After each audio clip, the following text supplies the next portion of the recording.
Nicole, Smatix.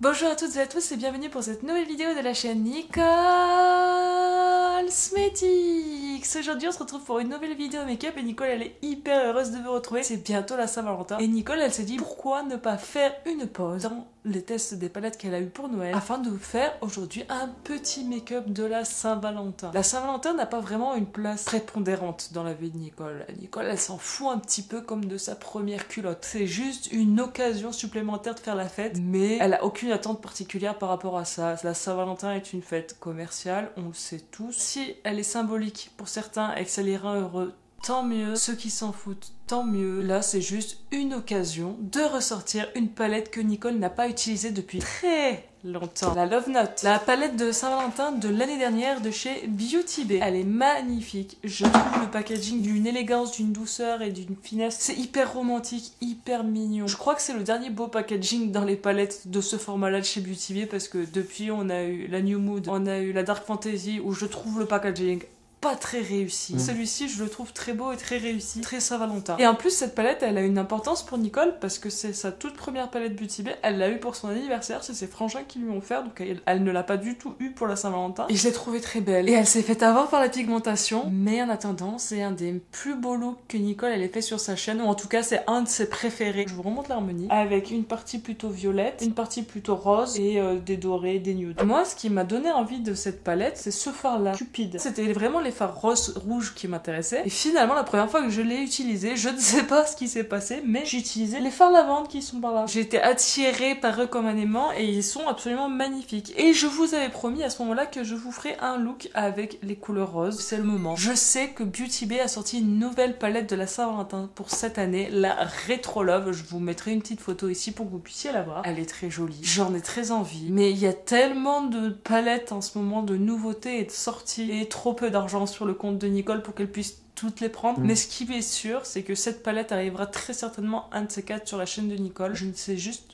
pas quand. Et ça, c'était censé être une édition limitée. On la trouve plus, ça y est, enfin, heureusement qu'on ne la trouve plus puisqu'ils en ont sorti une nouvelle. Mais elle a été dispo pendant genre un an en fait. Donc Nicole, elle est pas trop inquiète quant au fait qu'elle puisse avoir la Retro Love. Elle a des cyans et des roses. Donc c'est une palette qui est beaucoup plus pétillante, qui est beaucoup plus festive et rock'n'roll, on va dire, que cette palette-ci qui est vraiment douce et romantique. Je trouve la Retro Love originale pour une palette de Saint-Valentin. C'est une palette qui est axée années 80. J'ai eu l'impression qu'on avait un peu les années 70 avec la New Mood. Là, on a la Retro Love, on a les années 80. Il y a eu la collection Code Techni Days aussi, mais que c'était pas ce format-là où c'était les années 90. Beauty Bay, il voyage dans le temps en ce moment. Et bref, il y a eu toute une espèce de polémique comme quoi la Retro Love ressemblait à la Martin's Dinner. Quand j'ai vu la Retro Love, effectivement, le premier truc auquel j'ai pensé, c'est à la Martin's Dinner. Parce que les siens. Mais en fait, pour moi, c'est vraiment pas un dupe de la Martin's Dinner. Tout simplement parce que dans la Martin's Dinner, il y a des rouges. Et pour moi, le rouge est une des fondamentales de la Martin's Dinner. Et il n'y a pas de rouge dans la Retro Love. Effectivement, il y a des cyans, il y a un peu des roses. Mais pour moi, c'est pas les mêmes genres de palettes. Martin's Dinner, on est sur les années 50. Retro Love, on est sur les années 80. Et en plus de ça, on est sur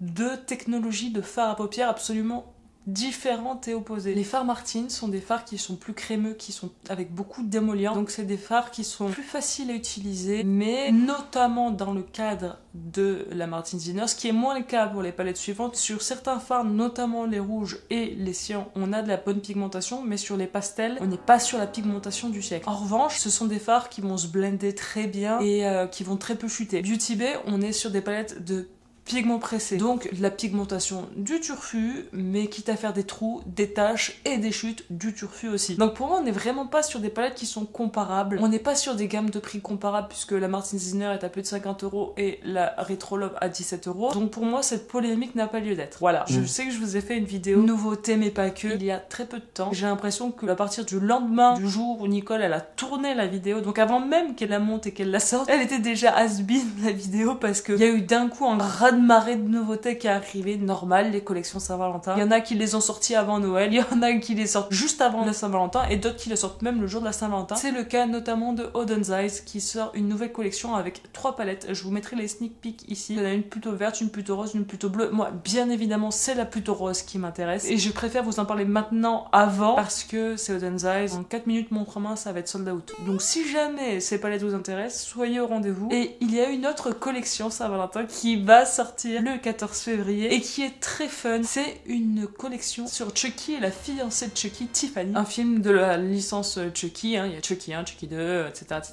Et il y a le fils de Chucky et la fiancée de Chucky. Glamlight va sortir cette fameuse palette et je trouve ça génial. Et une dernière chose qui est sortie, proche de la Saint-Valentin, je ne sais pas si c'est sorti pour la Saint-Valentin, mais dont Nicole avait envie de vous parler. Parce que tout le monde en a parlé. C'est le fameux rouge à lèvres Phallus de Isamaya. Ce rouge à lèvres a fait énormément parler, je vous laisse imaginer. Il a divisé, il y a ceux qui ont trouvé ça génial et il y a ceux qui sont pas aimés, mais pas aimés du tout. Il y a tous ceux qui ont été extrêmement gênés, mal à l'aise en disant ah, mais pourquoi est-ce qu'il faut que tout soit sexualisé comme ça, ou en disant c'est vulgaire. Nicole ne juge personne. Si vous êtes gêné, je le respecte et vous avez totalement le droit de vous sentir pas à l'aise face à ce genre d'objet. Maintenant, l'industrie du make-up, elle est hyper sexualisée à mort depuis toujours. Enfin, moi, c'est un des trucs qui m'a le plus marqué depuis que j'ai commencé à m'intéresser au make-up. Énormément de produits ont des noms en rapport avec le cul. Le mascara le plus connu du monde, le Better Than Sex de Too Faced, le blush le plus connu du monde, le Orgasme de NARS, il y a les palettes Orgy de chez Jeffree Star, les liquides mat Cyprine de Martin Cosmetics qui en a fait son fond de commerce. Et la plupart du temps, c'est des marques d'hommes, pas tout le temps, mais très souvent, qui donnent des noms liés au cul à leurs produits. Qu'une femme ait les couilles d'aller jusqu'au bout de la démarche en ne donnant pas juste un nom lié au cul au produit, mais en donnant une forme, je trouve ça couillu. Alors il y a tous ceux qui sont là à dire ouais, mais les gens savent plus quoi inventer pour faire parler d'eux, mais ils ont raison. La meuf, on voit clairement, elle en a rien à foutre, hein. Elle a sorti son truc, elle est très contente de son produit, elle le montre, l'emballage est hyper quali, hyper chicos et tout. Moi, ça me choque pas du tout. Et c'est aller jusqu'au bout du truc. Alors oui, il y a tout le truc de ah mais moi j'oserais pas sortir ça en public, me remettre ça, mais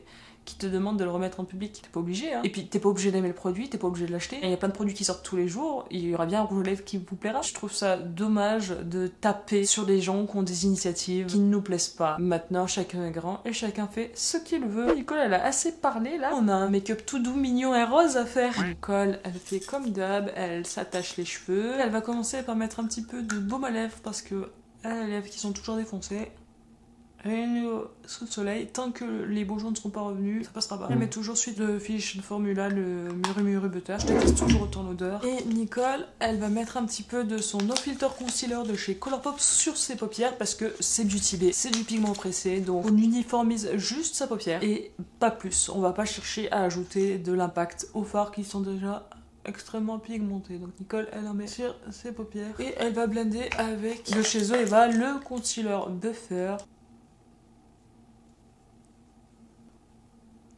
Elle lisse. Mais il sèche vite cet anti-cerne et il crise pas trop, donc il est très bien. Et on est parti avec cette palette. Nicole, elle va prendre un pinceau estompeur un peu random. Celui-ci, c'est un pinceau estompeur NYX, c'est le numéro 13. Et on va utiliser de la teinte Cotton, qui est un beige, pour venir poudrer notre arcade. Hop. Elle en met. Elle est plutôt invisible, donc je pense qu'elle est bien pour ma carnation. Ensuite, Nicole va prendre ce petit pinceau boule de chez Refer, c'est le numéro 12, et elle va aller chercher de la teinte Ruby, et elle va venir la mettre comme ça en creux de paupière. Et en coin externe, c'est pigmenté direct. Et vous voyez, en fait, d'avoir mis le beige, le haut se dégrade tout de suite. On va faire pareil de l'autre côté. Elle a envie d'avoir une forme assez précise. Donc Nicole, elle va mettre de l'anti-cerne sur sa main et elle va venir refaire une forme. Elle va peut-être commencer par démaquiller Nicole. Ah merde, je suis montée trop. On reprendra après. On prend l'anti-cerne et on va essayer de faire une forme. Je sais pas si ça va être facile avec l'anti-cerne parce qu'il sèche vite celui-là. Nicole, elle prend son pinceau plat de chez Technique, toujours le même pour faire ce genre de choses. Et elle le descend. C'est plus difficile avec l'anti-cerne avec la base. Et on lisse avec un pinceau fluffy sans matière. Et on fait pareil de l'autre côté. Round 2. Fight. Et ça, c'est là que j'ai du mal à garder ouvert. Donc qui est plus dur pour moi de travailler. On peut lisser. Cet œil là il sera pas aussi bien que l'autre. Vu que j'ai trop démaquillé, j'ai fait un trou. Bon bref, on verra après. Nicole, elle a envie de faire une espèce de camailleux de fard lumineux. Et à la base, elle voulait remettre une petite base rose en dessous, mais elle sait pas si c'est une bonne idée. On va essayer sans la base rose. Et s'il y a besoin de la base rose, on mettra la base rose. Nicole, elle va peut-être essayer avec un pinceau plat. Il n'y a pas vraiment de rose lumineux. Nicole, elle a commencé de toute façon par Cupid, qui est clairement le fard qui lui a fait acheter la palette. Et en fait, c'est ça qui inquiète un peu Nicole. Ouais, c'est ça. C'est que les fards Beauty Bay, en fait, lumineux, faut les appliquer avec le doigt. Et quand on essaie de faire une forme précise, comme là, essaye de faire Nicole, et ben, c'est un peu chiant. Parce que le Nicole, elle met partout, en dessous, partout, sauf là où elle veut. Nicole, elle va prendre son deuxième teint pour essayer de le dégrader un peu. On va essayer le deuxième œil. Il est plus sec, je trouve, que les lumineux des palettes plus récentes de Beauty Bay. Et après ça, Nicole, elle va venir chercher Spark, qui est très mignonne, qui est une sorte de lilas, mais plus rouge que Princess, qui est magnifique. On dégrade les deux ensemble. Nicole, elle a pris ce pinceau estompeur du Kit Technique et elle a récupéré un peu de Spark pour essayer de fondre les deux ensemble. Elle a du Cupid sur ce pinceau-là et du Spark sur celui-là et elle mélange les deux en fait. Nicole, elle va enlever un peu ses chutes. Du coup, je trouve qu'on perd trop l'intensité de Ruby. Donc Nicole, elle va reprendre son pinceau boule et elle va venir reprendre juste les extérieurs de sa forme. Si, c'est mignon. On va faire l'autre côté maintenant parce que du coup, on n'a pas mis du Spark sur le deuxième œil. Et on va dégrader les deux ensemble. Comme pour l'autre, on va reprendre du rouge foncé, du Ruby, pour réintensifier tout ça. Je trouve qu'il y a quand même eu une avancée chez Beauty Bay entre la Love Note et la Nude. Parce que les fards lilas, je les trouve très performants, mais ces fards là, rouge-rose que j'utilise aujourd'hui, je les trouve un peu moins performants que les lilas. Pour l'instant, elle est pas très tournée vers vous, elle est désolée, elle est concentrée, Nicole. Elle va couper, elle va faire son teint, et puis elle vous reprend pour la suite. À tout de suite.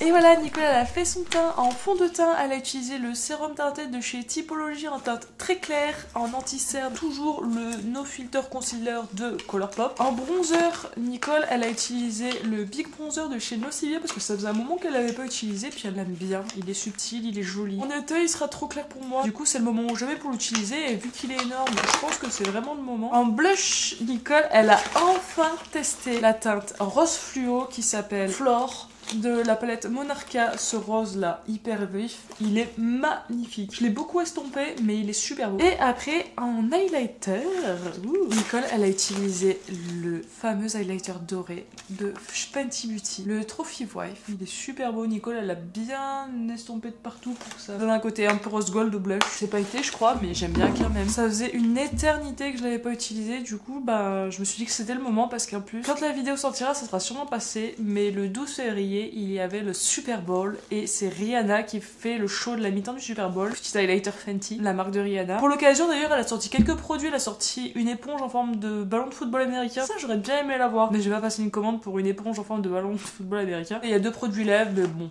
ça m'intéresse pas outre mesure. Je ne suis pas particulièrement le football américain, mais j'aime bien regarder le Super Bowl. Ensuite Nicole elle a poudré avec sa poudre Huda Beauty. Ah j'ai oublié de faire mes sourcils. Du coup Nicole elle va vite faire ses sourcils parce qu'elle a oublié de les faire. C'est jamais facile de faire son teint dans la nuit. Parce que pour vous, c'est assez lumineux et tout. Vous avez la light ring. J'ai fait les réglages de l'appareil photo en fonction de la lumière ambiante pour que vous y voyez clair. Mais moi, faut savoir que j'y vois pas très clair. Il n'y a pas de plafonnier dans la pièce dans laquelle je suis. Donc j'ai des petites sources de lumière un peu de partout. C'est plus facile, je trouve, de se maquiller en lumière naturelle qu'en lumière artificielle. Mais bon, il fait nuit. Donc finalement, peu importe où Nicole va aller, son teint il marchera parce que bah, il va faire nuit partout. Donc au pire, Nicole elle est dans des lumières artificielles de partout. Parce qu'en soi, il faut se maquiller par rapport à là où on va. Si on se maquille en lumière du jour alors qu'on va être dans un truc où il y a que la lumière artificielle, ben notre maquillage ressortira pas pareil. Si jamais on se maquille en lumière artificielle pour aller en lumière du jour, et ben là généralement c'est encore pire. Après c'est toujours mieux de privilégier la lumière du jour à la lumière artificielle pour se maquiller parce que c'est encore là qu'on y voit le plus clair. Surtout que la lumière artificielle dans laquelle on peut être, il y a plein de facteurs qui font qu'on va plus ou moins bien se rendre compte du make-up qu'on a fait ou pas. Il y a la température de couleur, si c'est une lumière chaude, si c'est une lumière froide, les couleurs vont pas du tout ressortir pareil si c'est une lumière chaude ou si c'est une lumière froide. Et il y a aussi l'indice de rendu des couleurs qui a une importance assez capitale en fait parce que chaque source de lumière a un indice de rendu des couleurs absolument différent. Le mieux c'est de se maquiller dans une lumière proche de celle dans laquelle on va être. Oh là, mon bouillon il est dégueulasse. Nicole elle a prévu un de ces quatre de vous faire une petite vidéo sur la lumière par rapport au maquillage. Elle a pas pu vous la faire pour l'instant parce que bah pour ça Nicole faut qu'elle ait différentes sources de lumière à portée de main et là c'est pas le cas. Nicole elle met bien du produit dans ses poilounes, elle brosse un peu vers le haut et puis elle va finir le boulot avec son goupillon. Elle utilise le brow fix de Charlotte Tilbury et elle va les plaquer Et voilà pour les sourcils, donc maintenant on va finir le maquillage des yeux. Au début elle voulait utiliser la même couleur qu'elle a mis à l'extérieur, rubis, en ras de cils inférieur. Et elle se dit que peut-être un truc un peu plus clair ça serait mieux. Donc on va essayer ça. Nicole elle prend ce tout petit pinceau boule du kit technique et elle va aller prendre mon flash. Et elle va venir la porter au niveau de son ras de cils. Elle est un peu claire. Donc Nicole elle va prendre la teinte Anneau Curchif. Et elle va rejoindre en haut comme ça. Elle en met de l'autre côté. Ça manque d'intensité quand même. Elle va prendre son pinceau avec rubis, sans reprendre de matière, juste avec ce qui reste sur le pinceau. Et elle va étirer en fait un truc un peu plus fondu. La teinte rose ramène une subtilité, une petite nuance qui est intéressante. Et en coin interne, Nicole va prendre ce tout petit pinceau plat de chez Max & More et on va amener un peu de lumière parce que je trouve qu'il en faut. Et Nicole, elle va venir prendre Chandelier. Elle est très jolie cette petite teinte Chandelier. C'est un petit champagne très mignon. Après il est très fragile quand on le prend avec un pinceau aussi petit. Il souffre un peu le fard. Nicole elle va couper une deuxième fois. Elle finit liner, mascara, rouge à lèvres et tout. Et puis elle vous reprend pour la conclusion. À tout de suite. Et voici le... Oula. Et voici le look final de la Nicole. Nicole elle s'est fait une bouche comme Jaja. Wow, c'est très surprenant pour moi.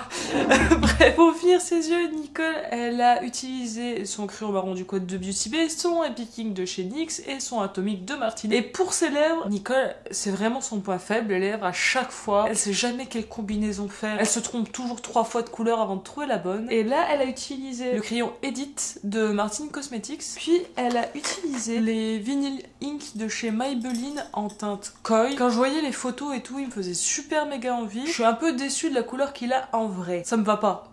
Mais bon, là, je trouve que c'est ce que j'avais de plus rose et de cohérent avec le look des yeux, même si c'est un peu trop rouge et par rapport aux yeux qui sont un peu plus bleus. Et Nicole elle a fini en mettant une petite touche de gloss avec le Secret Sauce de Martine Cosmetics qui est un gloss transparent repulpant et il arrache la gueule. Ça me fait des lèvres du turfu, je suis pas habituée, ça me fait très bizarre. Et ben voilà pour ce look. Est-ce que vous trouvez que Nicole elle est mignonne pour la Saint-Valentin? Pour vous donner une deuxième impression du coup sur cette palette, la Love Note, je suis contente de ce maquillage. Ça s'est plutôt bien passé. Mais j'ai démoli un peu certains fards. Je trouve que les roses en fait sont plus difficiles à travailler que les lavandes. Ça tombe bien, je pense que l'idée c'est lavande hein, plus que rose. Mais du coup je trouve qu'il y a quand même eu un progrès entre celle-ci et la New Mood. Je l'aime toujours bien, c'est juste que c'est un peu moins bien que dans mon souvenir. Après l'harmonie est très mignonne, je suis contente de l'avoir, j'aime bien ce petit look que j'ai fait avec. C'est une très jolie palette hein. C'est juste que du coup la partie rouge est un